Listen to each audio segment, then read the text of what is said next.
118 miles northwest of Las Vegas, Nevada, in a forbidding stretch of desert, lies a mysterious place that is known by many names. Dreamland, Paradise Ranch, Groom Lake, and most notably, Area 51.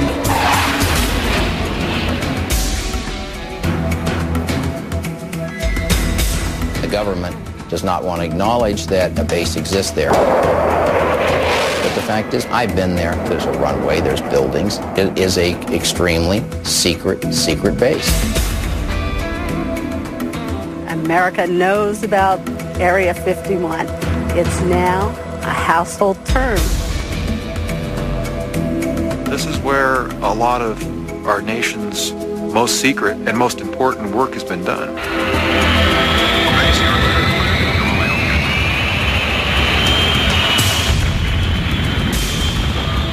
Area 51 is a breeding ground for conspiracy.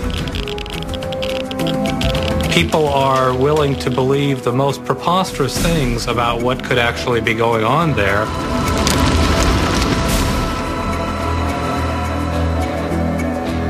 I really don't think the government could conceal a flying saucer that we've had since a year after I was born. I really don't think so. There are a lot of secrets at Area 51, but the ones that they guard the most closely are the ones that could lead some of these officials to federal prison. The whole area is sewn with magnetic sensors and electro-optical trip sensors. Step over the line without a top-secret clearance, and they can shoot you.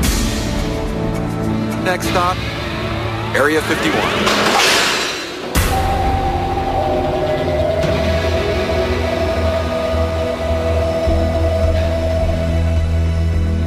Although officially our government denies its very existence, Area 51 has become part of our popular culture, inspiring films, books, and TV shows. But to truly understand the Area 51 mystique, we must look beyond the extraordinary claims and conspiracy theories. This is Survival City on the atomic testing grounds at Yucca Flat, Nevada. To a time when our nation was gripped by the paranoia of the Cold War. 3, 2, 1, T0. A time when Area 51 was literally carved out of the Nevada desert, one of the several areas set aside for atomic testing. The area where the Groom Lake Area 51 Air Base exists, that land back in the early 50s was grabbed by the Atomic Energy Commission, which is now called the DOE, the Department of Energy. And these are the people who've been responsible for the nation's nuclear weapons. And they needed somewhere to test them. And south central Nevada there is a place that no one cared about very much at all. This is not contested ground. And on old maps, if you look at old maps of this area, Atomic Energy Commission maps, you will see it divided up into areas. These are big boxes. And at a certain time, the chunk of land where Groom Dry Lake is, which is one of the many dry alkaline lake beds that are out in that area, was called Area 51. Those are old maps, and that system is not used anymore. But the name Area 51 is sort of stuck to the place. In the spring of 1955, the area in grid number 51 took on a much larger role in our government's dealings with the Soviet Empire.